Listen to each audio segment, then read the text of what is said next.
श्री मोक्ष मार्ग प्रकाशक ग्रंथ से प्रथम अधिकार की चर्चा वक्ता स्वरूप की चर्चा चाले था। गत व्याख्यान में चरणदान योग की मुख्यता थी चर्चा थी थी। परिणामों की पवित्रता निमित्तभूत धर्म क्रियाओं से अर्थात तो आचरण संबंधी व्यापार आदि संबंधी जी क्रियाओं से एमा केवी रीते अहिंसक प्रवृत्ति की मुख्यता रहे, संपूर्ण हिंसा न थाय तो मूल उद्देश्य छता परिणाम प्रवृत्ति में आवे तो कम से कम हिंसा में कार्य थाय अर्थात तो हिंसा न थाय। मूल एवं जीवन अर्थात दिनचर्या होवी ए आधारे आपणे चरणदान योगनी बात करी हती। एमां 3-4 बिंदु मुख्य छे कि जेटली पण धार्मिक क्रियाओं से एमां आगममां एम कहे छे कि क्रियाओं हठ न होवी जोईए। मूल बात दुराग्रह न होवो जोईए। एनो अर्थ आचार्योए बताव्यो कि ग्रस्त जीवन में मुनि योग्य प्रवृत्ति हठ ना होवी जोईए। जी भूमिका से योग्य प्रवृत्ति होवी जोईए। धर्म क्षेत्रना बहारनी चर्चा नथी। समझे कोई एम कहे कि भाई बराबर छे अमे हठथी करता नथी तो अदवा तदवा प्रवर्तन करीए एनी बात नथी। जी भूमिका से एने योग्य प्रवृत्ति होवी जोईए। एवी ज्या प्ररूपणा आवे तो शिथिलता न थवी जोईए। बे बात एक कौन सी हठ न होवी जोईए। हठ न होवी जोईए नो अर्थ एक नो आपणी भूमिका करता ऊंची प्रवृत्ति पाड़वानी हठ न होवी जोईए। भूमिका अनुसार जेम के मुनिराजनी मुख्यता थी चर्चा करीए तो एमने महाव्रतनी परिणति 28 गुण में तो होय छे, परंतु ऊंचा तप तपवानी हठ होती नहीं। एनो अर्थ एम पण नहीं कि शिथिलता ग्रहण करी अने प्रमादथी जीवन जीवવું। प्रमादथी जीवन जीवी अने पाप प्रवृत्ति में रमવું योग्य नहीं। और एक कॉन्सेप्ट आवे छे कि कोई जीवी स्वच्छंदता ग्रहण करी अने पाप में न झुकावे। जड़नी क्रिया से रागादी भावनो तो आत्मा में त्रणेय काळे भाव से स्वभावनो भाव से शुभ भावनो अशुभ भावनो पण एम समझीने वर्तमान परिणति में स्वच्छंद थईने कोई पाप प्रवृत्ति करे ए पण यथार्थ नथी। कुल मळीने आ वात समेटीए तो हठथी नहीं, शिथिलताथी नहीं અને સ્વચ્છતાથી નહીં, છતાં એના રહિત જે પુણ્ય પરિણતિ છે એ પુણ્ય કરવાનો ઉદ્દેશ અર્થાત અભિપ્રાય ન હોવો જોઈએ। અભિપ્રાય તો વિતરાગતા પ્રગટ કરવાની। અભિપ્રાયમાં ભૂલ હોય અર્થાત અભિપ્રાયમાં પુણ્યમાં સંતુષ્ટિ માત્ર હોય તો એના જેવો મોટો દોષ બીજો કોઈ નથી। એ પરિણતિ અર્થાત એવા પરિણામ रूप जीवन होवा पाछळनी सहजतानो अर्थ है कि परिणतिनी अंदर वितरागता अर्थात तो स्वरूप में स्थिर थवानो पुरुषार्थ जागृत थाय एनी मुख्यताथी आवी जातिनी परिणतिनुं ध्यान कराववामां आवे छे। तो जेटली चर्चाओ आपणे थई हती एनो सार जे छे एनो सार आ हतो ए मैं अहींया अत्यारे बताव्यो। हवे मूल आपणे पकड़ना आधारे વક્તાના સ્વરૂપની ચર્ચા ચાલે છે. પેજ નંબર 16, અંતિમ પેરેગ્રાફમાં જે બુદ્ધિમાન હોય, સમજશાસ્ત્રના રહસ્યને પામ્યો હોય, લોકમર્યાદા જેને પ્રગટ થઈ ગઈ હોય, આશા જેની અસ્ત થઈ ગઈ હોય, કાંતિમાન હોય, ઉપશમવંત હોય, પ્રશ્ન થતા પહેલા ઉત્તરને જે જાણતો હોય, ત્યાં સુધીની વિશેષતાઓની ચર્ચા થઈ રહી છે. આ એવા જીવની વાત છે કે જેના નિમિત્તથી પ્રભુનો સંદેશ જન જન સુધી પહોંચે છે. એક પ્રકારથી મેસેન્જર છે. પોતાનો મેસેજ અર્થાત તો ગિરીન્દ્ર ભગવાનનો મેસેજ જે આત્માથી જીવો છે એના હૃદય સુધી પહોંચાડવાનું કાર્ય કરે છે. એવો વક્તા, એની કેવી વિશેષતા હોય, એની કેવી જવાબદારી હોય, એની કેવી પવિત્રતા હોય, એની ચર્ચા આ પ્રકરણના માધ્યમથી કરવામાં આવી છે. ગજબની વાત છે કે જે વસ્તુ સર્વજ્ઞ ભગવાન દ્વારા જન જન સુધી પહોંચે છે એ તત્વ જ્ઞાન અર્થાત તો એ શુદ્ધાત્મા કેટલું મહાન છે. અને એ મહાન તત્વની વાત, મહાન તત્વનો મેસેજ પહોંચાડવા વાળા દૂત પણ કેવા હોય છે, હે ને? કેવા હોય છે? ભગવાન મહાવીર આદિ, તીર્થંકર પરમાત્મા, ગણધર દેવ આદિ, પૂજ્ય ગુરુદેવ શ્રી આદિ, પંડિત ટોડરમલજી આદિ એવા અનેક પ્રકારના જીવો દ્વારા દૂત છે. કેમ કે જે દૂત દ્વારા એટલા મહાન દૂત છે કે એમના દ્વારા કહેવાવાળી વાત અર્થાત જે મેસેજ છે એ કેટલો મહાન હશે એ સમજવા જેવું છે. લૌકિકમાં બી સન્માન કરે છે ને, તો સન્માન કોનું કરે છે? મહાન હોય, જે ઉપકારી હોય એનું સન્માન કરવામાં આવે છે. તો સાથે એક બીજી પણ પ્રવૃત્તિ થાય છે ભાઈ, કઈ કે સન્માન જેના દ્વારા કરવામાં આવે છે એની પણ પરખ કરવામાં આવે છે કે જે કયા વ્યક્તિની સન્માન કયા વ્યક્તિ દ્વારા કરવું. કરીએ છીએ કે નહીં? મહાન વ્યક્તિ હોય તો આપણા સમાજની અંદર પ્રમુખ વ્યક્તિ હોય એના દ્વારા સન્માન કરવામાં આવે છે. એ રીતે જે મહાન વાત છે, તત્વ જ્ઞાન છે, એ કેટલું મહાન છે કે જે કોના દ્વારા એ વાત પહોંચે છે તો કે એને લાવનાર વાત પણ, એનું સન્માન કરવા વાળા જીવો પણ મહાન હોય છે. એટલે એવા જે જીવોની વિશેષતા, કેવું એનું અંદરનું હૃદય, આ કોઈ કન્ડિશનની વાત નથી. આ એક માત્ર એની આવી રીતની પરિણતિ સહેજ હોય છે, એને કોઈ આપણે વક્તામાં જોતા ફરીએ એની વાત નથી. કોઈના દ્વારા વક્તવ્ય થતું હોય તો સહેજ એને આ પ્રકરણ સમજી અને આનું મહત્વ સમજી અને પોતાની પરિણતિ એ રીતે કરી લેવી જોઈએ. મૂળ વાત એ છે અને એના અર્થે આ વાત હોવી જોઈએ. કોઈ આપણે ત્યાં કોઈ વક્તાના કોઈ ફોર્મ ભરવામાં આવે ને એની પરીક્ષાઓ લેવામાં આવે ને એવું કાંઈ છે નહીં. આ કોઈ પરીક્ષા લેવાની વાત નથી. આ તો એ જીવનું સહેજ જે વાત આટલી ઊંચી જેના મુખમાં હોય, જેના હૃદયમાં હોય, જેની વૃત્તિમાં હોય, જેની પ્રવૃત્તિમાં હોય, તો એ જીવ સહેજ કેવો હોય છે, એની કેવી પ્રવૃત્તિ હોય છે, અર્થાત તો એવા જીવ દ્વારા સત્ય પરોપણા થાય એની ચર્ચા અહીંયા કરવામાં આવે છે. અંતિમ પલ છે વક્તાના સ્વરૂપની. એમાં પણ અંતિમ શું મેસેજ છે પંડિત ટોડરમલજીનો કે વક્તા અર્થાત તો વક્તા એટલે તમે સામાન્ય વક્તાની વાત નથી. અહીંયા આપણે બધા જે સ્વાધ્યાય કરાવીએ છીએ એટલે એ પૂરતી વાત નથી. વક્તા કોણ છે વાસ્તવમાં? તો વક્તા તો સમ્યક દૃષ્ટિ જીવ કહ્યું ને અહીંયા, મૂળ આત્મશ્રદ્ધાની, સમ્યક ધ્યાનનો ધણી અને અનેક પ્રકારની કસાયોને તોડવા જે તૈયાર થયું છે, ક્ષેત્રમાં ઉતર્યું છે, એવો જીવ એના દ્વારા વાણી કરે છે. પુણ્યનો ઉદય પણ ઘણો હોય છે. એની ચર્ચા અહીંયા ચાલી રહી છે. જો એમાં આપણે બાહુલ્યપણે અનેક પ્રશ્નોનો સહન કરવા વાળો હોય એની ચર્ચા અંતિમ વ્યાખ્યાનમાં થઈ કે ભાઈ ગમે તેવો પ્રશ્ન આવે, કોઈ અનેક અભિપ્રાયથી પણ પૂછે તો પણ એ નાસીપાસ ન થાય એવું એનું બળ હોય છે. એવી જાતિની એની અંદરની ભૂમિ તૈયાર હોય છે.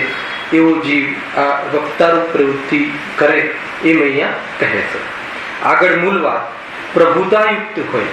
ગજબની વાત છે. શું છે આ પ્રભુતા? પ્રભુતાયુક્ત હોય એટલા માટે અહીંયા વિશેષતા નાખી છે કે જે જીવ નિર્દોષ કથન કહે અને નિર્દોષ જેનું જીવન હોય, હે ને, જે જીવ હંમેશા એનું વક્તવ્ય નિર્દોષ હોય, પ્રામાણિક હોય. પ્રામાણિક હોય એટલે ન્યાય પ્રમાણથી યુક્ત હોય, સત્યનો શોધક હોય, સત્યનો ચાહક હોય, અને જેની પ્રવૃત્તિ પણ એવી હોય એની વાત કોણ ટાળે, એનું કોણ બહુમાન ના કરે? મૂળ વાત એ છે, એવી પ્રભુતા છે. સહેજ એવી જાતિની પ્રવૃત્તિ હોય છે કે જેનું જીવન આ રીતનું હોય, જેના મુખમાં જીનવાણી રમતી હોય, જેના જીવનની જે પ્રવૃત્તિ છે જીન આજ્ઞામાં ચાલતી હોય, એવા જીવને જે ધર્મસભાના જીવો છે, જે શ્રોતાઓ છે, એ ઘણું બહુમાન કરે. બહુમાન કરે નો શું? હાર દોરા પહેરવાની વાત નથી. એની વાતને માને, સમજે, ટાળે નહીં. કદાચ કોઈ વાત કહી હોય, કઠોરતાથી કહી હોય, તો સામે પ્રહાર કે વાત ના કરે. કઠોરતાથી કહે તો વિનયથી વિચાર કરે કે નહીં, કઈ મારા માટે કઈ કહી રહ્યા છે. એટલી જાતનું બહુમાન હોય. રંચ માત્ર પણ શંકા ના કરે, એવી પ્રભુતા હોય, એવી જાતિનું બહુમાન હોય. અરે સમાજ ધર્મસભાની અંદર માત્ર સીમિત નહીં, જે જીવનું જીવન આવું હોય એને લોક જીવનમાં પણ લોકો માને એ ભગત છે, આમ છે, એના આગળ આવું ન થાય. એ વ્યક્તિ ત્યાંથી જાય તો કોઈ જીવ મજાક મસ્કરી પોતાના ગ્રુપમાં કરતા પણ વિચાર કરે છે કે જે જીનવાણી વાંચતો હોય, જે જીનવાણી રૂપ જેનું જીવન હોય, એને આપણે ઉભા રહેતા હોઈએ ક્યાંય તો ઠઠ્ઠા મસ્કરી ન કરીએ કે ભાઈ છે, સ્વાધ્યાયી છે, તો ત્યાં આપણે આમ રોકાઈ જઈએ. કેમ? ડરથી કે મહિમાથી? એ વક્તાની મહિમાથી કે જે વાત બતાવે છે એની મહિમાથી કે આટલી ઉત્કૃષ્ટ વાત બતાવનાર જીવ છે અને એનું જીવન પણ એવું છે, આ મને શોભતું નથી, એવા પરિણામ, એવી પ્રભુતા હોય, એવી છાપ હોય. જોઈ લેજો એને. ભલે મતલબ કે મારા જેવો સામાન્ય જીવ પણ કોઈના ઘરે જતો રહે તો ધડાધડ ટીવી બંધ થઈ જાય, રસોડા બંધ થઈ જાય છે ને સામાન્ય, કે નહીં. એટલે ડરથી નહીં, એને એમ લાગે છે કે નહીં આ યોગ્ય નથી. અંદરમાં એક ખ્યાલ છે, ખેદ છે કે મારે આવા પરિણામો છે પણ આ કરવા યોગ્ય નથી. એની પાછળ કન્સેપ્ટ એ છે, કોઈ એને બતાવવા માટે કે એમ નહીં, કે જીવની છાપ જ એવી હોય છે કે જે જ્યાંથી ગુજરે ત્યાં એવી જાતિની પ્રવૃત્તિ. કેમ કે એનું જીવન, એના જીવનમાં પણ એવી પ્રવૃત્તિ નથી હોતી, એના વક્તવ્યમાં પણ નિર્દોષતા હોય છે. નિર્દોષ નરનું કથન કહે છે.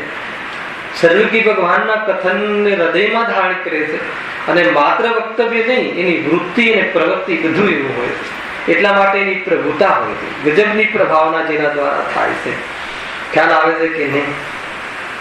એવી પ્રભુતા યુક્ત અહીંયા કહ્યું છે ને, પ્રભુતા યુક્ત હોય. પ્રભુતાનો અર્થ ખ્યાલ આવે છે કે નહીં? સહેજ હોય, આ બધું સહેજ હોય. કોઈ વાત ટાળે જ નહીં, કોઈ એની ક્યારે પણ ન ટાળે. ઘણી વસ્તુઓ કહેવડાવી હોય તો વર્તમાનમાં પણ લોકો વક્તા પાસે કહેવડાવે છે. કેમ? કે ભાઈ તમે કહો તો એનો ફરક પડી જશે. શું ફરક પડી જશે? કે સામેવાળો જીવ તમારી વાતનું અને તમારા જીવનું સન્માન કરે છે તો એકવાર ગંભીરતાથી વિચાર કરશે. અમે કહેશું તો લક્ષ્યમાં નહીં લે, કહે છે કે સામાન્ય વાત છે. તો કોઈ ગુરુદેવે વાત કોઈ કહી હોય એને કે ભાઈ ધન તો ધૂળ છે, તો જીવ ગંભીરતાથી વિચાર કરે કે આટલો મહાન જ્ઞાની વ્યક્તિ જેને એકમાત્ર પાયની અભિલાષા નહીં અને જીવનમાં પૂજ્યતા ઘણી છતાં અભિમાન નહીં, એવો જીવ જ્યારે કોઈ વાત કહે છે તો ઉપરથી સાંભળવા જેવી નથી. અને એવી એની પ્રભુતા હોય. જેટલી પણ સભા છે એ સભાના ખ્યાલમાં હોય કે આ જીવનું વક્તવ્ય રાગના પક્ષમાં હોય જ નહીં, એવી છાપ.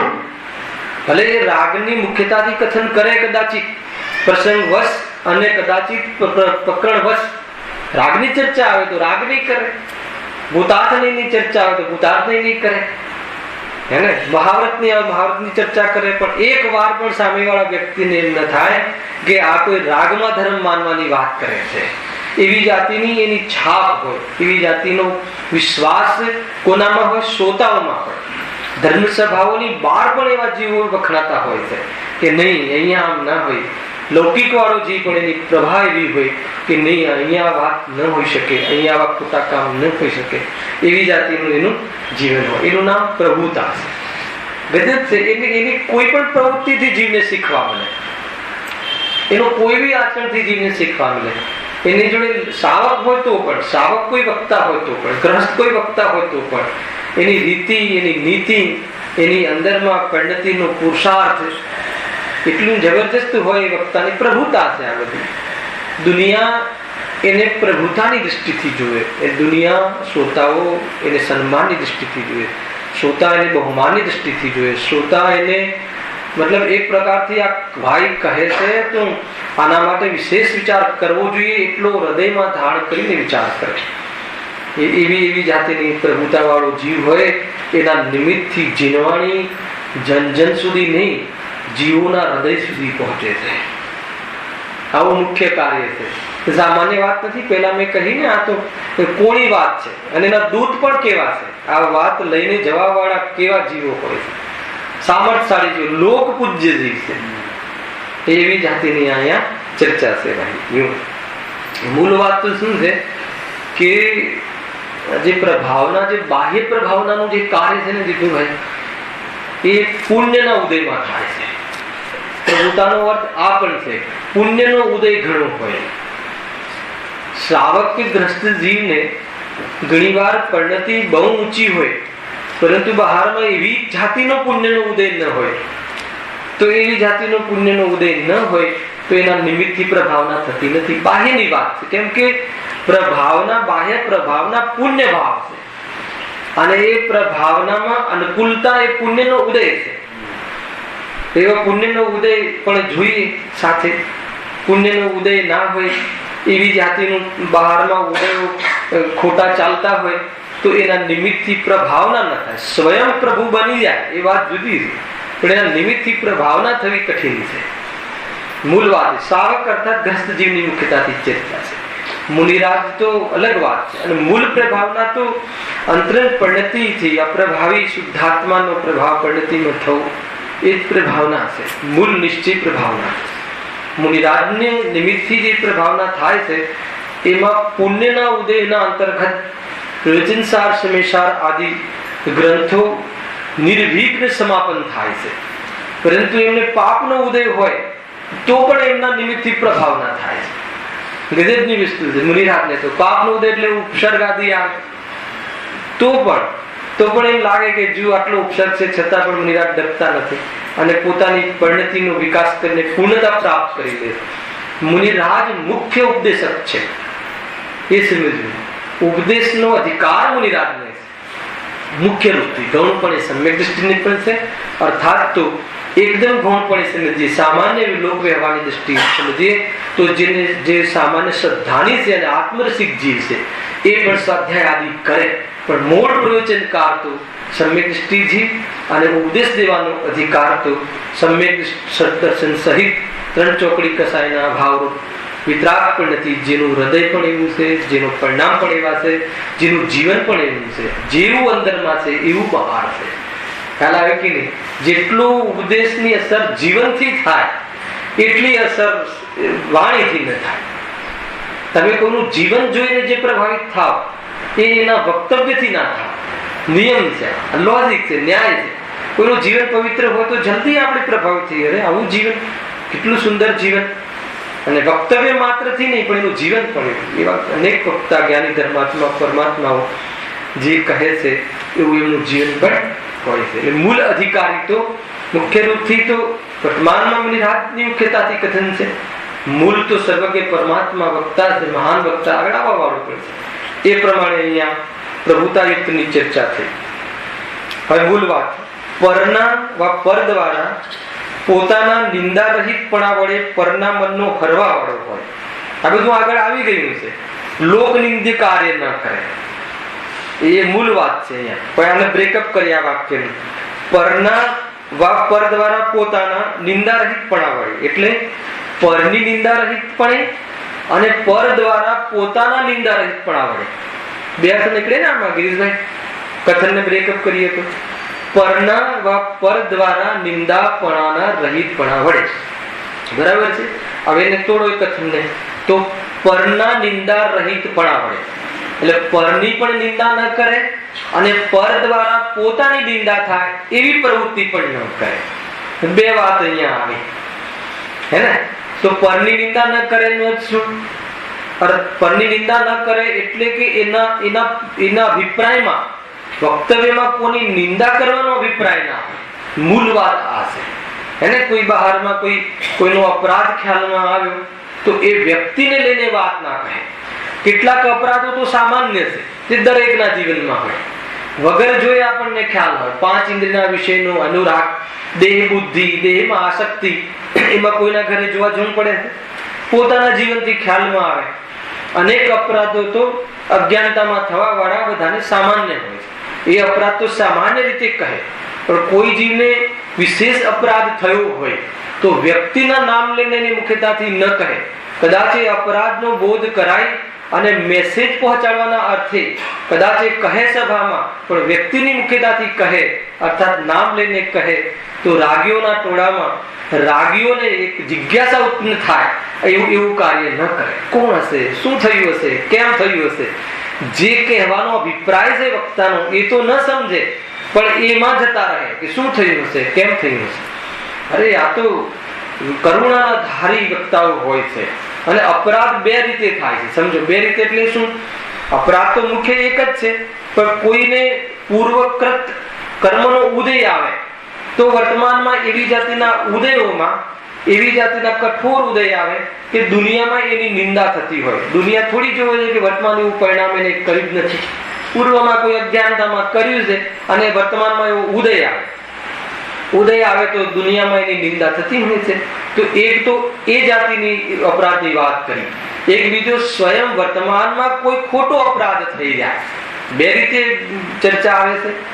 તો જે વક્તા છે એ બંને પ્રકારની સ્થિતિઓમાં જીવ કઈ રીતે નિવૃત્ત થાય એનો મેસેજ આપવા માટે એ વાત તો અપરાધ લઈને કહે, પણ કોઈ વ્યક્તિ એની નિંદા વધે, અર્થાત તો એ સંબંધી તીવ્ર સાયનની મુખ્યતાથી એવી અભિપ્રાયથી એ વાત ન કરે.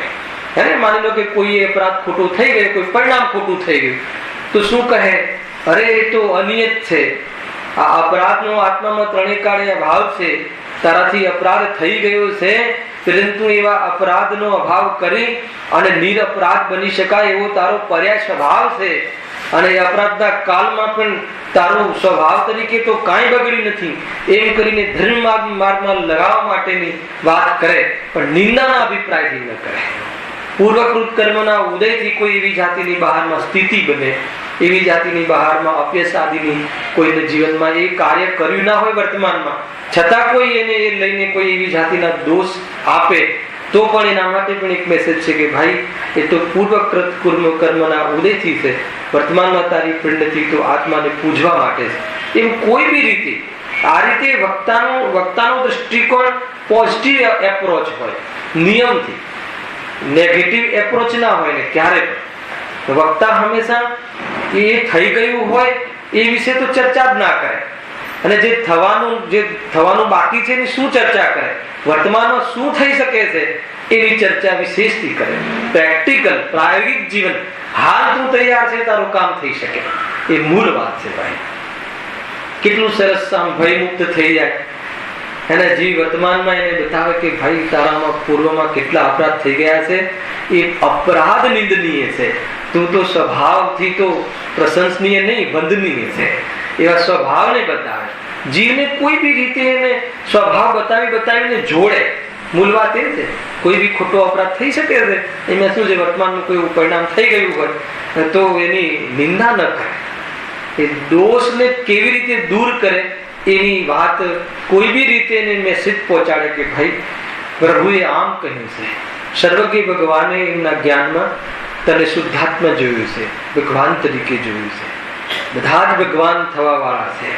એવી જીવ ભગવાન બને ઓર શું બને એવી જાતિની શાંતિના કથનો કહે. એનાથી એ જીવને એક પુરુષાર્થ જાગે, એનાથી અપરાધથી હીન અનુભવ કરી અને એ બૂઠો ન થઈ જાય એવી જાતિનું વક્તાનું વક્તવ્ય હોય છે. એ રીતે અહીંયા કહ્યું, પર દ્વારા પરની તો નિંદા કરે નહીં, અને પર દ્વારા નિંદા થાય એવી જાતિની લોક નિંદ્ય પ્રવૃત્તિ કરેલી, એની ચર્ચા પૂર્વમાં ઘણી આવી ગઈ. એને કે એવી જાતિની પ્રવૃત્તિ કરે કે જેથી લોકમાં હસવું થઈ જાય, એવી જાતિની પ્રવૃત્તિ પણ ન કરે. જેમ કે અનિતિ આદિથી જીવન એને ન જીવે, અને મૂળ તો એના વર્તમાન જીવનમાં એટલી પવિત્રતા હોય છે કે જેથી કરીને એ પરના નિંદાનું કારણ પણ ન બને. બહુ મોટી વાતો છે ભૈયા, ખ્યાલ આવે છે ને અનિલભાઈ? કેવી જાતિનું, મતલબ એક વક્તા એક એવો મેસેજ લઈને આવ્યો છે, એવી વાત લઈને આવ્યો છે કે એને તો કોઈ બી જીવ આમાં લાગે એ સિવાય બીજી કોઈ વાત નહીં, હે ને? અરે નાના પ્રકારના દોષ કર્યા છીએ એટલે તો આપણે બધા પંચમ કાળમાં જન્મ્યા છીએ. હવે એનાથી વધારે શું જ્ઞાન કરાવું દોષોનું? અહીંયા આવ્યા છીએ અને એમાં પોતાના અનુભવથી ખ્યાલમાં આવે કે કેવા આપણે દોષો કરીને અહીંયા અત્યારે અપરાધના ફલ ભોગવી રહ્યા છીએ. નાના પ્રકારના જીવો નાના પ્રકારની સ્થિતિમાં દેખાય છે.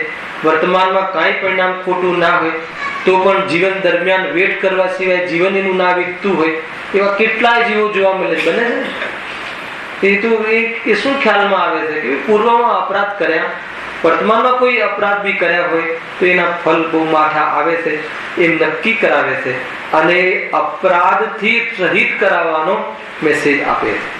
એટલે એ એવી જાતિનું વક્તાનું જીવન હોય છે. તમને એમ લાગે કે આ વક્તાની ચર્ચા છે જ નહીં, આ તો વાસ્તવમાં આધ્યાત્મિક ચર્ચા છે. પણ જેના દ્વારા જ ચર્ચા થાય છે એને તો ગૌણ કરીને શું ચર્ચા થાય છે એ આપણે વધારે લઈએ છીએ, હે ને? એટલે આપણને લાભ તો થાય જ છે. કોઈ બી જીનવાણીનું પ્રકરણ હોય તો એનાથી લાભ ન થાય એવું કેમ બને? એક જ વસ્તુ છે કે જે આપણને તારે અથવા તારવામાં નિમિત્ત બને, પ્રભુની વાણી, હે ને? એક જ બાહ્યમાં કોણ છે શરણ? પંચ પરમેષ્ઠી. કોણ કહે આ વાત? કે જે સ્વયં આ માર્ગે ચાલે, જે સ્વયં આ માર્ગે ચાલી અને જેને સંસારને ઘટાવ્યો હોય, તોડ્યો હોય એની વાત છે. હા, આગળ પરનાવા પર દ્વારા પોતાના નિંદારહિત વણા પડે, પરના મનનો હરવા વાળો એ પણ જોડે આવે ને. જે કોઈની નિંદા ન કરે તો એ દરેકનું દિલ જીતી લે. માનો કે તમે તમારો દોષ કહો તો પણ દોષથી તમારા દોષની તો નિંદા કરે પણ તમારી નિંદા ના કરે. તમારી સામે કદાચ કોઈ પર્સનલી કહે ભાઈ એ તો દોષ છે, એ તો છોડવા લાયક છે. નિંદા એટલે હેજ એનું નામ નિંદા. નિંદા એટલે ઘેર ઘેર પહોંચાડવાનું નામ નિંદા નહીં. ખ્યાલ આવે કે નહીં? કોઈની વાત ઘેર ઘેર પહોંચાડીએ નિંદા નહીં. હવે જીવને નવરાશ નથી, મતલબ કે એટલો બધી નવરાશ છે કે કોઈની વાતમાં એટલો રસ લઈ લે, સ્પેશિયલ ફોન કરીને કહે તમે જાણ્યું? શું જાણ્યું? કોઈ દિવસ એવો ફોન કર્યો તમે જાણ્યો કે તમે શુદ્ધાત્મા છો? એવો ફોન કર્યો પૂરો કોઈ? તમે જાણ્યું એનું આમ થયું છે? અરે શું કહેવા જેવું છે ભાઈ? જે ભૂલવાનું છે એ તું યાદ રાખે છે ને જે યાદ રાખવા જેવું છે તું ભૂલી જાય છે કે નહીં? બરાબર છે રસિકભાઈ? કેટલી સુંદર વાત છે. શું મળે અને કઈ પરિણતિને જોશો તમે? કઈ પરિણતિ? એ પરિણતિ પલટાવાળી છે કે નહીં? અનિયત છે કે નહીં? એ પર્યાય સ્વભાવમાં બદલાવાનો સ્વભાવ છે કે નહીં?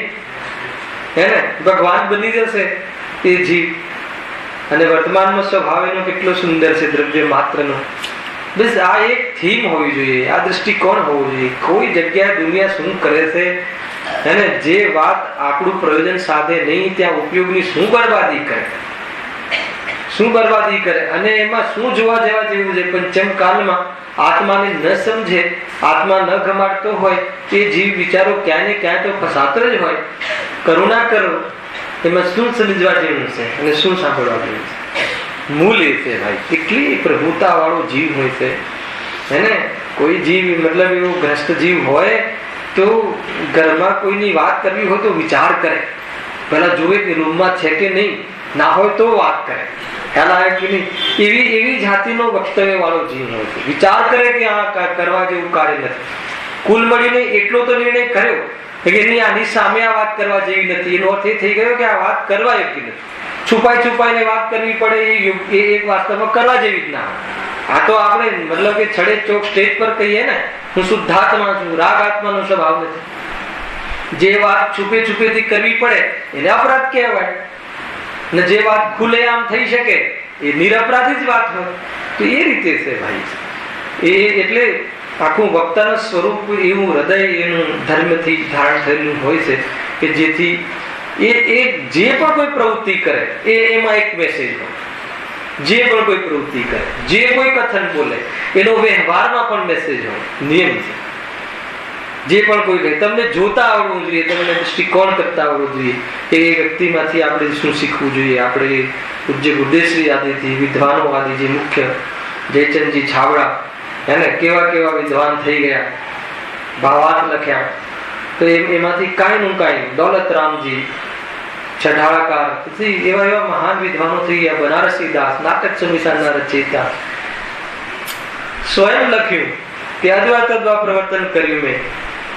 એને એક દ્રવ્ય બીજા દ્રવ્યનું ન કરે એનું યથાર્થ ભાવ ભાષા ન થતા એને મંદિરનો પ્રસાદ ખાવા લાગ્યા. કેવી જાતિના ગુણસ્થાન ન સમજ્યું.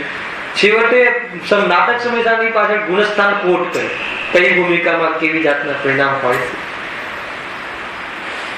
એને ક્યારેક ખુલીને વાત આવશે ગુણસ્થાનની, તમને એમ લાગશે કે આવી બધી વાતો છે. બહુ સુંદર વાતો છે. કઈ આત્માનું સ્વરૂપ સુંદર છે ને, એટલે એની વાત બી તો સુંદર હોય ને. જે વસ્તુ જેવી હોય એવી એની ચર્ચા. ये कोई भक्ति भी है जिसकी चर्चा इतनी सुंदर वो कितना सुंदर होगा.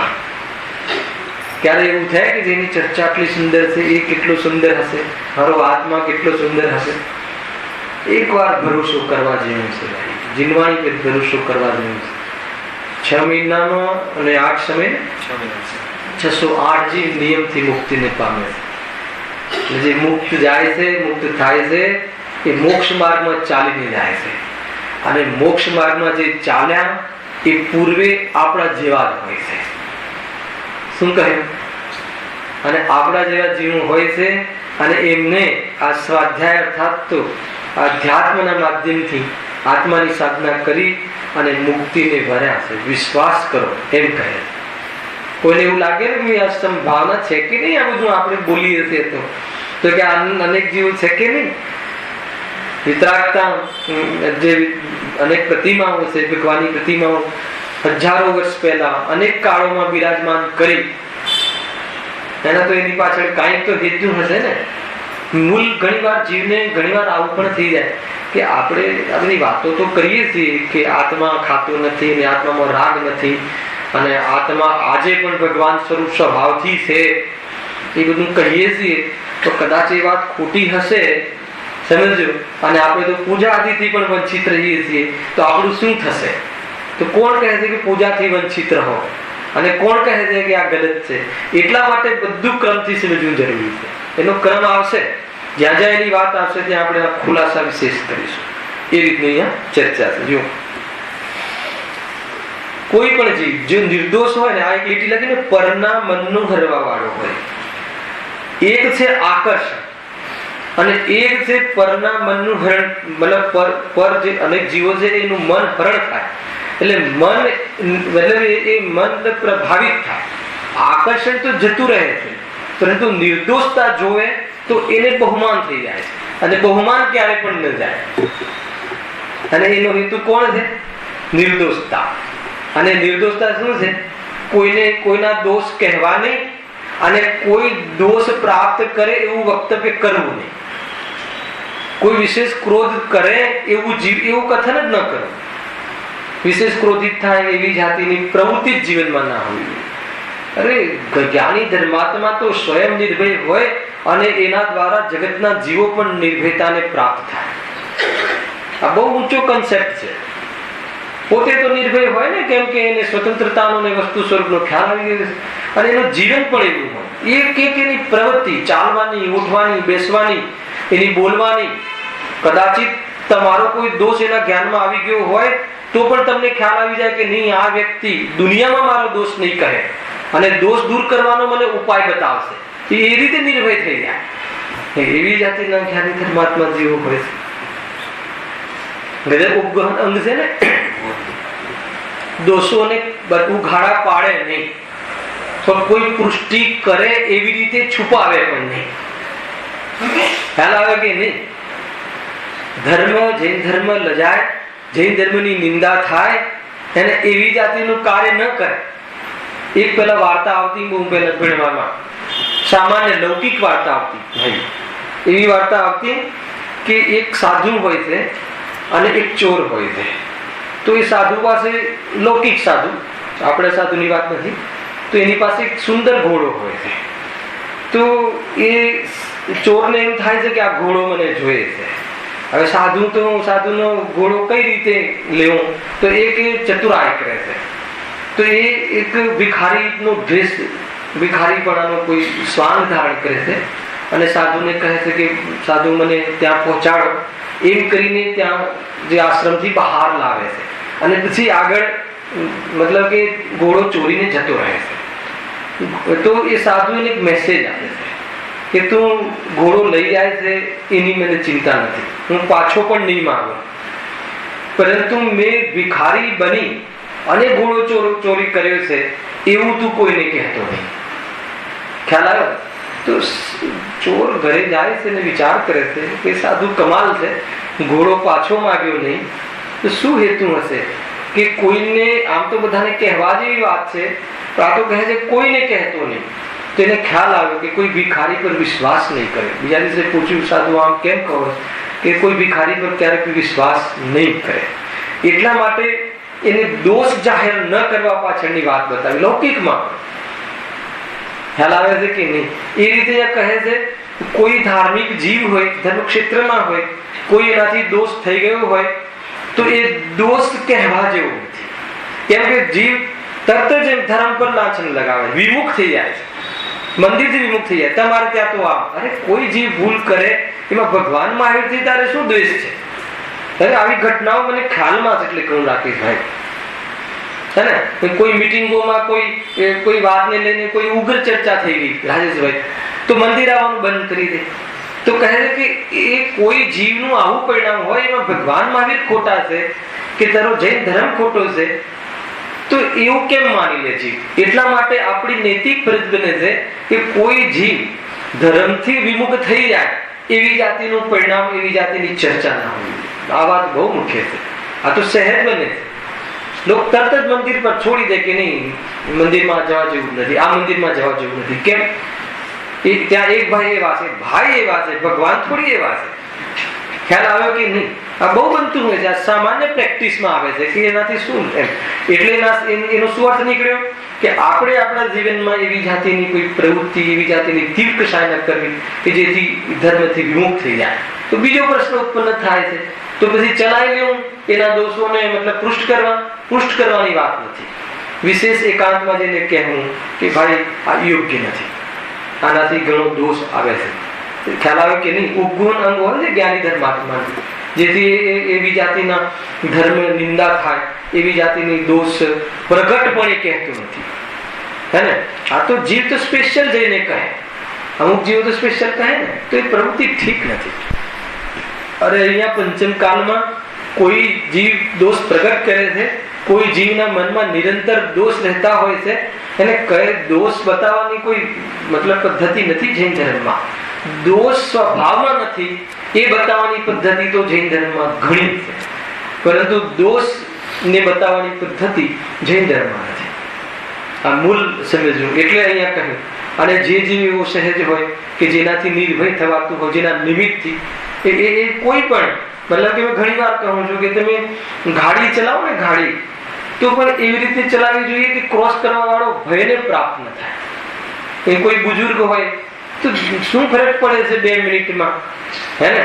કે હું પ્રથમ જાઉં, એને વચ્ચે ન આવવું, એવી ઘણી જાતિની અંદરમાં વૃત્તિ ચાલતી હોય છે. તો સ્વયં તો કસાયોથી એટલો, એ વખતે સ્વયં તો તીવ્ર કસાય એટલો ધારણ કરે, હે ને? અને સામેવાળો જીવ પણ ભયને પ્રાપ્ત થાય. એ બતાવવું છે નાની વાત કહીને કે એના જીવનની કોઈ પણ પ્રવૃત્તિ, અને મતલબ કે આપણે બ્રહ્મચર્યવતના ધારી જીવો હોય છે અને અબ્રહ્મ ભાવથી રહિત થવાનો પુરુષાર્થ હોય છે. દરેક જીવ વિશ્વાસ કરે કે આ જીવ અહીંયાથી નીકળે તો દીકરી, માં દીકરી પણ ભયમુક્ત રહે. જૈન ધર્મનો એક કન્સેપ્ટ ભયમુક્ત છે, તમે જોઈ લેજો. એટલે એ જે જીવ જે છે આ વાત પહોંચાડે ને એના જીવનમાં હોય, એનાથી દરેક જીવ ભયનો અભાવ થાય છે. એટલે મનના હરવા વાળો હોય છે, મનને હરણ કરી લે. જ્યાં મતલબ કે જીવ બેઠો હોય તો મનને હરણ કરી લે. કેમ? કે એની નિર્દોષતા ખ્યાલ આવે છે. અરે કોઈ મારાથી દોષ થઈ ગયો હોય તો આ વ્યક્તિ પાસે જઈશ તો એનું સમાધાન મળશે, એટલો વિશ્વાસ હોય. ખ્યાલ આવે કે નહીં? તો કેવું હૃદયમાં, અને પેટ પણ એટલું મોટું હોય છે કે એ દોષને પણ પચાવી શકે. ઝેરને પચાવીને અમૃત આપવા વાળા, ઉપકાર કરનારા જ્ઞાની ધર્માત્મા વક્તાઓ હોય છે. ખ્યાલ આવે કે નહીં? ગજબના જીવો હોય છે ભાઈ. એટલે વ્યક્તાનું સ્વરૂપ સામાન્ય નથી. કેમ કે એ જે રતન બહારમાં પહોંચાડે છે એ બહુ ઉત્કૃષ્ટ હોય. એટલે અહીંયા આ વાત કરી. પછી કહે છે કે ગુણ નિધાન હોય. ગુણ નિધાનનો અર્થ શું છે? ગુણનો સાગર હોય, ગુણની નિધિ હોય. એ તો આ બધા ગુણો કહ્યા જ ને. જે અનંત ગુણાત્મક આત્માનો રસિક હોય, અનંત ગુણાત્મક આત્માનો આસક્ત હોય, એનો આસીન હોય, એના વિલણવાળો હોય, અને એવો જીવ બાહ્યમાં મોહરાગ દ્વેષની મંદતા વાળો હોય, મિથ્યાત્વનો અભાવ વાળો હોય અને કસાયની મંદતા વાળો હોય. એટલે એના અંતર્ગત જેટલી પણ આગળ કહી એ બધી વિશેષતાઓથી યુક્ત હોય, એવા ગુણવાન હોય, એની ગુણોની ચર્ચાઓ થતી હોય, એના જીવનની ચર્ચાઓ થતી હોય. ખ્યાલ આવે છે કે નહીં? ગજબની વસ્તુ છે. એ જીવને અનેક જીવોના જીવનમાં ઉદાહરણ બનતું હોય એવી રીતનું અહીંયા એ ગુણનું વિધાન હોય, ગુણનો ખજાનો હોય. એના સ્ટેટમેન્ટ, એનું જીવન, એનું વર્તન, એનો અભિપ્રાય, એના જીવનની શૈલી અને એવી જાતિની હોય કે એક સામાન્ય આમ જીવ એમાંથી ઘણું બધું ગ્રહણ કરી અને પોતાના ઉપાદાનથી પોતાનું કલ્યાણ કરી લેતો હોય. એવી જાતિનો ગુણોનો સાગર હોય. है ना? ये રીતના ગુણ નિધાન કહે. બહુ ઊંચી ચર્ચાઓ છે ભાઈ. અચ્છા, અને અંતિમ શું કહ્યું? અને સ્પષ્ટ મિષ્ટ જેના વચન હોય. આ બધી ચર્ચાઓ આગળ આવી ગઈ છે, પણ અહીંયા ગુણભદ્રાચાર્ય દેવ દ્વારા આત્માનું શાસનની જે રચનામાં જે પ્રમાણ છે, પ્રમાણ બતાવ્યું. જેનું વચન કેવું હોય? સ્પષ્ટ એટલે સત્ય. અને મિષ્ટ હોય. મિષ્ટનો અર્થ એવો છે અતિ વિસ્તાર વાળું નહીં. અનેક મીઠું, હિત મિત પ્રિય. મિતનો અર્થ શું થાય? મર્મકારી અને અતિ વિસ્તારથી રહિત. બહુ વિસ્તાર વાળું ના હોય, ઉલઝન કરાવવા વાળું ના હોય. એનો અર્થ એ સીધો અર્થ. એટલે એ રીતે મિષ્ટ હોય, જે ઉલઝનથી મૂંઝવણથી અભાવ કરાવવા વાળું હોય. એ કથન કેવું હોય? મિષ્ટ કહેવાય. એ મિતકારી છે અને ઈષ્ટકારી છે, જે કલ્યાણમાં નિમિત્ત બનતું હોય અને જે પ્રિય હોય, જે વારંવાર સાંભળવાનું ગમતું હોય. એવી જાતિના વચન. રોજ આ વાત કરીએ તો એ ગમે. સુંદર વાત છે ભાઈ. રોજ તમને હું અહીંયા સમેકની પદ્ધતિ બતાવું ગમે. કેમ કે એમાં મને મારી ઈષ્ટપણું દેખાય છે, એમાં મને મારો મર્મ દેખાય છે, એમાં મને મોહરાગથી અભાવ થવા વાળી વાત મને પ્રિય છે, તો મને આ વાત ગમે છે. એ રીતે શ્રોતાઓના મનને હરવા વાળો હોય, સ્પષ્ટ અને મિષ્ટ વચનથી યુક્ત હોય, હિતમિત અને પ્રિય ભાષા સમિતિ પૂર્વક હોય. ક્યારે પણ એના મુખમાંથી કથન એવું ન નીકળે, વ્યર્થ કથન તો નીકળે જ. ક્યારે પણ એવા ટોળામાં ઉભો ના હોય કે જ્યાં મજાક મસ્તી થતી હોય. ગજબની વસ્તુ એની જીવનમાં જ ના હોય. જીતુભાઈ એવું એનું જીવન. અને ખાસ ભાઈ લૌકિક જીવનમાં સાવ એના ગ્રસ્ત જીવનમાં કોઈ એની ભૂમિકા અનુસાર હોય તો હોય, પરંતુ તત્વને લઈને તો ક્યારે પણ મજાક મસ્કરી ના હોય. અને એ તો મને ઘણું દર્દ થાય. કોઈ તત્વને લઈને કોઈ મજાક મસ્કરી ઉડાવે તો કહે છે કે તને ખ્યાલ નથી તું શું કરે છે. એને આવું બધું બહુ જોવા મળે છે. નવા નવા સ્ટુડન્ટો આવે એને તો એક વખત વેશ બદલીને જવા જેવું છે. ખ્યાલ આવે ને? વેશ બદલીને લાઈનમાં ફારવા જેવું છે. એને એકવાર મારા અનુભવમાં આવેલી છે એટલે વાત કરું છું. નિમિત્ત ઉપાદાન ક્રમબદ્ધ પર્યાયનો ક્લાસ છૂટે તો પછી જુઓ, હેને, ધક્કો મારીને કહે કે એ તો ક્રમબદ્ધમાં હતું. આ બધું જોયેલું છે મેં. હેને? એ રીતે છે. ધક્કો મારીને કહે કે એ તો નિમિત્ત હું તો નિમિત્ત છું, એ તો તારા કોઈ પૂર્વકર્મના ઉદયથી થયું છે, એના માટે શીખવાડ્યું હતું. અને આવું બહુ ચાલે છે. કોઈને મતલબ કે ધક્કો મારે કે લાફો મારે ને પછી કહે કે ક્યાં કોઈ કોઈને અડે છે. તો આ રીતની બહુ, એટલે એ તો એવી મજાક મસ્કરી તો કહે છે કે તને તારા ભવનો અભાવ ક્યારે નહીં થાય. જે તત્વ તને તારા પરિણામો નિર્મલ કરવા માટે કહ્યા હતા એને તું તારા એ જ જાતિની પ્રવૃત્તિ પુષ્ટ કરવા માટે કરે છે તો ક્યારે છૂટીશ? પછી એના માટે છૂટવાનો ઉપાય કયો રહ્યો? જે ઉપાય છૂટવા માટેનો હતો એ ઉપાય બંધનમાં નિમિત્ત બનાવે છે, તો પછી એના પછી એની પાસે કયો સ્કોપ રહ્યો નહીં ભાઈ કે જે હવે છૂટી શકે? પછી કોઈ વાત જ ન રહી. બાકી દુનિયામાં છૂટવાની વાત તો ક્યાંય છે જ નહીં. છૂટવાની વાત એક જગ્યાએ હતી માંડ, ત્યાં પણ તે કહે છે કે તેનો દુરુપયોગ કરે તો કહે છે કે એ યથાર્થ નથી. શ્રોતાઓની મુખ્યતાથી પણ આ ચર્ચા સંભવ છે. ઘણી રીતે જોવા મળે છે. વાતમાં એને જ્યાં ઘરે પણ એમ કહે કે ભાઈ કઈ બને તો શું કહે, રોટલી બળી જાય તો શું કહે, એ તો એની યોગ્યતાથી બળી છે. ખ્યાલ આવે કે નહીં? એમ જ છે યોગ્યતાથી બળી છે, પરંતુ યોગ્યતાથી બળી છે એમ કહી અને રાગ દ્વેષથી નિવૃત્ત થવા માટેની વાત હતી.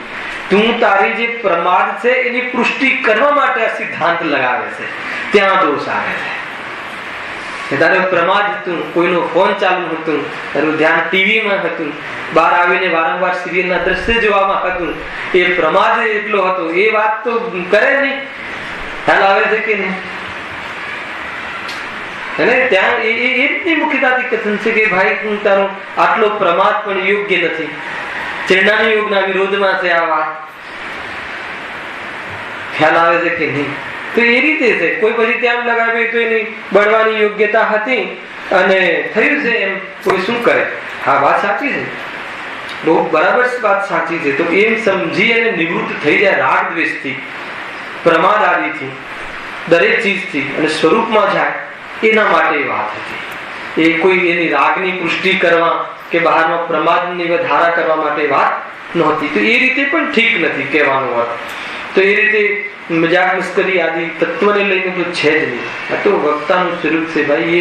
એ ઘણી વાર જ્યારે કોઈ વક્તાઓ દ્વારા પણ આવી વસ્તુ થતી જોવામાં આવે છે ત્યારે એમ પણ લાગે કે ભાઈ જીનવાણી કોના હાથમાં સોંપવી અર્થાત કોના મુખથી સાંભળવી, એ વાત પણ આપણા જેવા શાવકોએ અર્થાત શ્રોતાઓએ સમજી લેવા જેવું છે. ખ્યાલ આવે કે નહીં? નહીં તો અનર્થ થઈ જશે. હૃદયનું ધારી મતલબ કે પોતે એક આ તો રત્ન છે, ઝીલવા જોઈએ, એને અન્ય જગ્યાએ ન યુઝ કરવા જોઈએ. એ ગટરોમાં કોઈ રતન ફેંકતું નથી. એ રીતે આ રત્નો કોઈ રાગ દ્વેષની પ્રવૃત્તિઓમાં વધારવા માટે ખર્ચવા જેવા નથી. ખ્યાલ આવે કે નહીં? રાખ માટે રતનને બાળે એને એવી મૂર્ખતા કરવા જેવી નથી. મૂળ વાત એટલી હતી. આગળ કહે છે કે ગુણ નિદાન હોય અને સ્પષ્ટ મિષ્ટ જેના વચન હોય એવો સભાનો નાયક ધર્મ કથા કહે. એને ધર્મ કથા, સધર્મ સભાનો નેતા, ગાઈડ.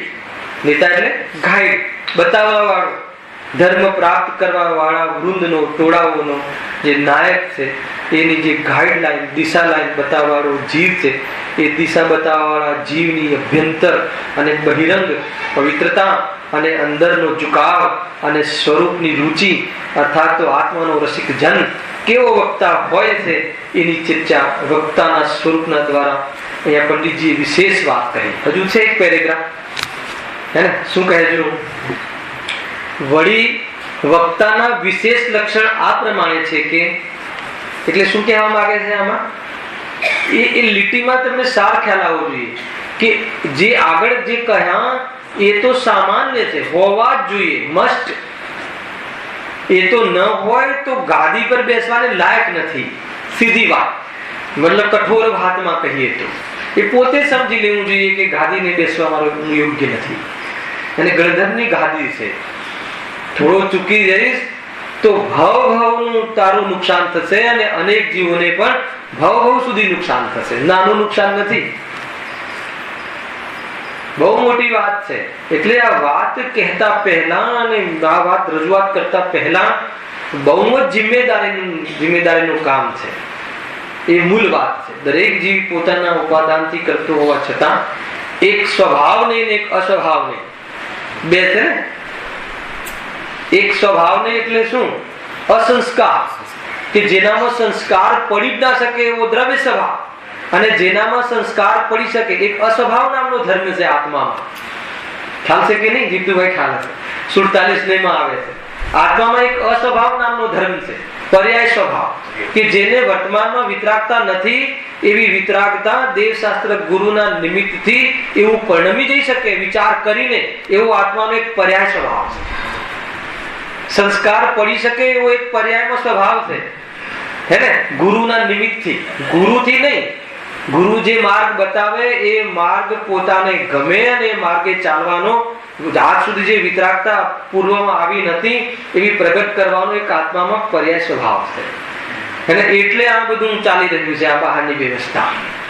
એટલા માટે આપણે દીકરાઓને બહારમાં કહેવાનું વ્યવહાર છે, કહેવાથી ન સુધરે પણ એનામાં એક પર્યાય સ્વભાવ એવો છે કે કહેવાનો મર્મ સમજી જાય તો પોતાનું જીવન સુધારી શકે.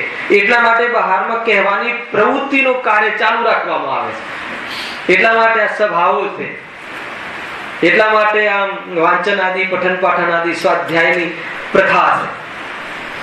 સ્વાધ્યાયથી કોઈ કાર્ય થાય એમ નથી કેવું, પણ સ્વાધ્યાયમાં સાંભળી અને જીવ પોતાના પર્યાય સ્વભાવમાં અનાદિકાળથી જે રાગ હતો એનો અભાવ કરી અને વિતરાગતા નથી આવી એવો પ્રાપ્ત કરવાનો એક અસ્વભાવ નામનો ધર્મ છે. એને અસ્વભાવ નામ ધર્મ કહે, કે જે હજુ સુધી સ્વભાવ પ્રાપ્ત કર્યો નથી એવો પ્રાપ્ત કરી શકે એવો એક પર્યાયનો સ્વભાવ છે. કઈ રીતે? સાંભળીને. એટલા માટે દેશનાનો વ્યવહાર કર્યો, એટલા માટે દેશના લબ્ધિ અને દેશનાનો વ્યવહાર કર્યો. હે ને? સાંભળવાથી કઈ ન થાય એ પરમાર્થ, પણ સાંભળી અને પોતાનું કલ્યાણ કરી શકે એવો પર્યાય સ્વભાવ ખ્યાલ આવે ને. અને મૂળ સ્વભાવ છે એ તો અસંસ્કારિત છે. અસંસ્કારિત એટલે એમાં સંસ્કાર પાડવાની જરૂર નથી. એ તો જ્ઞાનમયી છે, તો જ્ઞાનમયી છે. આત્મામાં જ્ઞાન છે એ ત્રણેય કાળે છે, પણ જ્ઞાનમાં આત્મા આવી જાય એ પુરુષાર્થનું કાર્ય છે. ખ્યાલમાં આવે રાજેશભાઈ? દરેક આત્મામાં જ્ઞાન છે, જ્ઞાનમયી છે, એ તો સ્વભાવ. પણ વર્તમાન જ્ઞાનમાં આત્મા આવી જાય, અર્થાત વર્તમાન જ્ઞાનમાં આત્માનું અવધારણ થઈ જાય એ પુરુષાર્થ. અને એ પુરુષાર્થ દેશના નિમિત્તથી, વર્તમાન જ્ઞાનની પ્રવૃત્તિથી અને શ્રદ્ધાના ઝુકાવથી આત્મકલ્યાણ કરી લે એવો આત્માનો સ્વભાવ છે. ખ્યાલ આવે? કેટલી રીતે સમજવું જોઈએ, દરેક વસ્તુ સમજવું જોઈએ. જ્યારે ચરણાની યોગની મુખ્યતાથી વાત ચાલતી હોય, ત્યારે વર્તમાન પર્યાયની ખોટની ચર્ચા ચાલતી હોય, ત્યારે સ્વભાવ તો અકબંધ છે, સ્વભાવમાં કોઈ ખોટ નથી. ગૌણપણે એની પુષ્ટિ થવી જોઈએ અને વર્તમાનમાં ખોટ છે એનું યથાર્થ જ્ઞાન કરવું જોઈએ.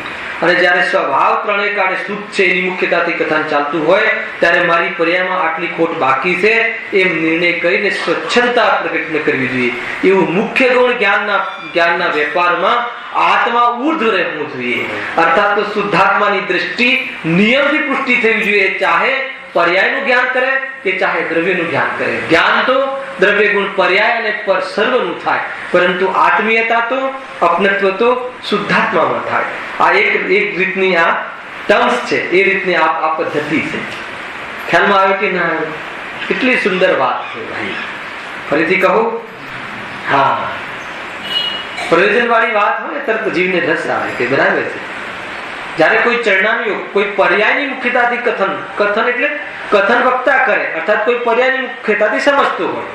પર્યાય જેને જ્ઞાનમાં મુખ્ય થઈ હોય કે અરે આટલો રાગ છે, અરે આટલી આ જાતની ખોટ છે, એવી મુખ્ય થઈ ત્યારે ગૌણપણે આ તો અનિયત સ્વભાવમાં છે, મૂળ સ્વભાવમાં ખોટ નથી.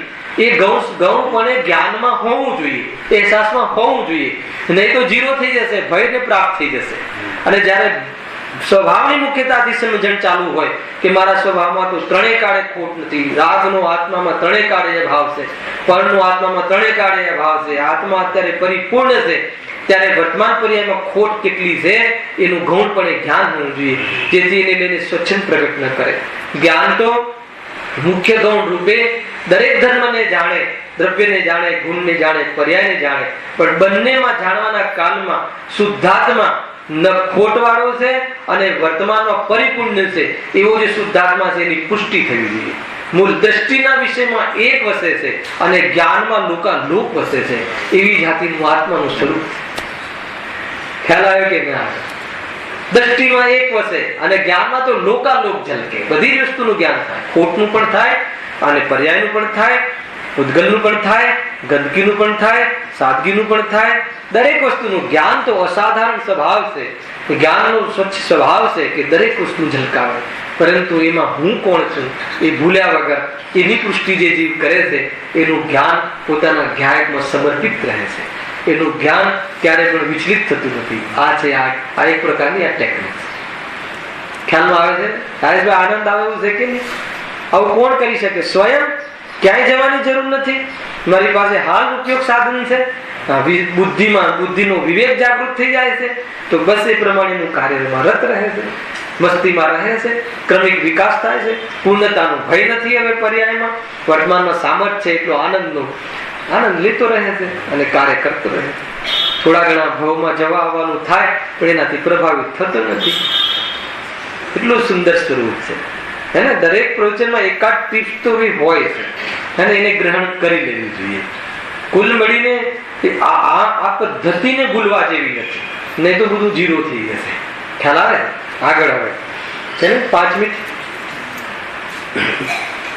વળી વક્તાના વિશેષ લક્ષણ આ પ્રમાણે છે કે એમાં શું આપણે નક્કી કર્યું કે આગળ જેટલી વિશેષતાઓ બતાવી, આત્મશ્રદ્ધાની હોવું જોઈએ, હે ને, અર્થાત તો દ્રઢ શ્રદ્ધાળુ હોવું જોઈએ, દેહ શાસ્ત્ર ગુરુની શ્રદ્ધા પાકી હોવી જોઈએ, એમાં જરા પણ ગરબડ ના હોવી જોઈએ. જેની સ્વયંની શ્રદ્ધામાં દ્રઢ ના હોય તો બીજાની શ્રદ્ધામાં કેવી રીતે નિમિત્ત બને? આગળ ભણી ગયા. જે ઉપશમવંત હોવો જોઈએ, હે ને, જેની કસાયો મંદ હોવી જોઈએ, જેને કસાયોનો રસ ના હોવો જોઈએ, જેનું જ્ઞાન નિશ્ચય વ્યવહારનો અભિપ્રાયનો જેને યથાર્થ ભાન હોવું જોઈએ, એટલું તો હોવું જ જોઈએ. હલાવે કે નહીં? એટલું તો હોવું જ જોઈએ. અને વિશેષ અગર આ બી એનામાં હોય, હવે આજે વિશેષતા બતાવીએ છીએ તો ઓર શોભાયમાન થાય. તો કઈ છે બીજી વિશેષતા? જો વ્યાકરણ, ન્યાયાદિક મોટા મોટા જૈન શાસ્ત્રોનું તેને વિશેષ જ્ઞાન હોય તો વિશેષ વડે વ્યક્તાપણું શોભે. સમજો શું વાત કહેવી છે કે જેને પેલી બધી વિશેષતા તો હોય જ, પરંતુ કોઈને જ્ઞાનના ક્ષરક્ષરના ઉઘાડમાં વિશેષ ન્યાય તીર્થ હોય, વિશેષ મતલબ કે વ્યાકરણનો ઉઘાડ હોય, વિશેષ જાતિના ગ્રંથો કર્ણાનિયોગ આદિનો એને પરિચય હોય તો એનું વક્તાપણું ઓર શોભે, ઓર એના તત્વમાં દ્રઢતા આવે. પણ આમાં શું કહે છે? વિશેષ તરીકે. કોઈ દરેક જીવને આનો ખ્યાલ હોય એવું જરૂરી નથી, પણ જેટલું જોઈએ એટલો તો ખ્યાલ હોવો જોઈએ. જેટલું ઉપયોગી છે એટલું તો ખ્યાલ હોવો જોઈએ. કેમ? વક્તા અને શ્રોતા બંનેને લાગુ પડે છે. માન લો કે અહીંયા હું એમ કહું કે આત્મા ગુણસ્થાનાતીત છે. સમજો એક કથન કહું, આત્મા ગુણસ્થાનોથી રહિત છે, પણ પ્રભુ ગુણસ્થાન શું છે એટલે એ તો ખબર નથી. કેવો કયો આત્મા? જે પહેલા ગુણસ્થાનમાં છે, જે મિથ્યા દૃષ્ટિ છે પહેલા ગુણસ્થાનમાં, એ 14 ગુણસ્થાનથી રહિત સિદ્ધ સ્વભાવ, સિદ્ધ જેવો છે. પણ પેલા ગુણસ્થાન શું છે જેનાથી રહિત હું છું એ જ ખબર નથી, તો કેવી રીતે ખબર પડશે? એટલે થોડા ન્યાયના, થોડા વ્યાકરણના, થોડા નયના, થોડા ગુણસ્થાનના, એને જેટલા ઉપયોગી છે વેદ જ્ઞાનમાં, જેટલા જ્ઞાનની દ્રઢતામાં ઉપયોગી છે એવા સર્વજ્ઞ ભગવાનના વિષય, કેવલ જ્ઞાનના વિષય કર્ણાનુયોગને મુખ્ય રૂપથી કહ્યું ને, તો એટલા આપણા જ્ઞાનમાં હોવા જરૂરી છે, એટલા આપણા જ્ઞાનની ધારણામાં આપણે હોવા જરૂરી છે. એ તો કઈ ખ્યાલ નહીં આવે, એ બહુ જરૂરી છે. કર્મ પ્રકૃતિ 8 જે છે એ સંબંધી થોડો ખ્યાલ હોવો જોઈએ. આત્મા કર્મથી જુદો છે, આત્મા કર્મથી બંધાય છે, પણ દ્રવ્ય કર્મ છે શું દેખાતા નથી, તો છે શું એનું તમને યથાર્થ જ્ઞાન હોવું જોઈએ. એટલે દરેક ચીજ જેટલું હોવું જોઈએ એટલું, ભલે કોઈ વિશેષજ્ઞ ના હોય, વિશેષજ્ઞ હોય તો શોભા છે, પણ વિશેષજ્ઞ કદાચ ન હોય તો સામાન્ય પણ એને ખ્યાલ હોવો જોઈએ. કારણ કે આપણે ગુરુદેવ આપણા મુખ્ય વક્તા રહ્યા, તો જો એમને કોઈ ન્યાય અને વ્યાકરણનો શાસ્ત્રીય અભ્યાસ તો કઈ કર્યો નતો, પરંતુ જે ન્યાય તીર્થ હોય અને એની સામે સરળ અનુભવે એવી જાતિના એમને અર્થ આવડતા હતા. ખ્યાલ આવે કે નહીં? અને કહેતા પણ એમના ભાષણમાં જુઓ તમે કે આ અહીંયા ન્યાયની વાત છે, ન્યાયથી આમ કહે છે, કેવળ જ્ઞાનની કોલેજમાં કેળાયેલા અને અનેક ગણધરો દ્વારા કહેવાયેલું છે. એટલે એનો અર્થ એ થઈ ગયો કે ક્યાંય ને ક્યાંય ન્યાયનો એમને ખ્યાલ છે. વાંચીને કહે જો ન્યાય છે, ન્યાય છે, અને કોઈ વિશેષ શબ્દનો અર્થ ખબર ના પડે તો સભામાં હિંમતભાઈને પૂછે. એટલી નિર્માનતા કે ભાઈ આ શબ્દનો શું કોઈ વિશેષ અર્થ ખબર છે? ગજબ છે. કેવી જાતિની નિર્માનતા ને કેવી જાતિનું જ્ઞાન. હે ને, જે ન્યાય દ્વારા જે પીએચડી કરી હોય એ અર્થ ન કાઢી શકે એવા અર્થ ગુરુદેવશ્રીએ કાઢ્યા. કેમ કે મને એનો અભ્યાસ છે ને, ગુરુદેવનું બહુ વાંચન કરું છું એટલે મને ખ્યાલ આવે છે કે આ કોઈ મતલબ તમે નય ચક્ર વ્યવસ્થિત ભણ્યા હોય તો પણ આવા અર્થ કાઢવા કઠિન પડે એવા અર્થ કાઢીને બતાવે. એને ક્યારેક ક્યારેક હું ટેસ્ટ આપીશ તમને, એનો ટેસ્ટ કરાવીશ. જો ગુરુદેવ અહીંયા નયની વાત કરે છે, આ જે મેં તમને પેલા ચલાવ્યા એ નય ગુરુદેવ સહજતામાં સામાન્ય વાક્યમાં કહી દે. તો એ કેટલું જ્ઞાન એમનું એટલું વિસ્તાર ને સંબંધીથી શોભતું હતું. ત્યારે જઈને એ વક્તાની ગાદી શોભાવે એ મૂળ વાત હતી. જો વાંચી લઉં છું, આમાં પણ ઘણા અર્થ છે, એનો અર્થ આગામી પ્રવચનોમાં આપણે કરીશું. વળી એ ઉપરાંત અધ્યાત્મ રસ દ્વારા પોતાના સ્વરૂપનું યથાર્થ અનુભવન જેને ન થયું હોય તે પુરુષ જૈન ધર્મના મર્મને ન જાણતા માત્ર પદ્ધતિ દ્વારા જ વક્તા થાય છે, તો તેનાથી અધ્યાત્મ રસમય સાચા જૈન ધર્મનું સ્વરૂપ કેવી રીતે પ્રગટ થાય? માટે હું વાંચી લઉં છું, સમજાઈશ, ટેન્શન નહીં કરતા. માટે આત્મજ્ઞાની હોય તો સાચું વક્તાપણું હોય. કારણ શ્રી પ્રવચનસારમાં પણ કહ્યું છે કે આગમ જ્ઞાન, તત્વાત શ્રદ્ધા અને સંયમ ભાવ એ ત્રણેય આત્મજ્ઞાન શૂન્ય કાર્યકારી નથી. બહુ ઊંચી વાત છે. આને હું જે આવવાવાળા નેક્સ્ટ શનિવારે આપણે સીધું પ્રવચન રહેશે એ વખતે આપણે એની ચર્ચા વિશેષ કરીશું. કાલે કઈ પ્રાર્થના સભા હોવાના કારણે કાલનું પ્રવચન મુલતવી રાખ્યું છે. અહીંયા હું 9:30 વાળું ગુરુદેવનું તો જેમ છે તમારે યથાવત પ્રયોગ છે. બોર્ડ પર એની સૂચના પણ લખાયેલી છે.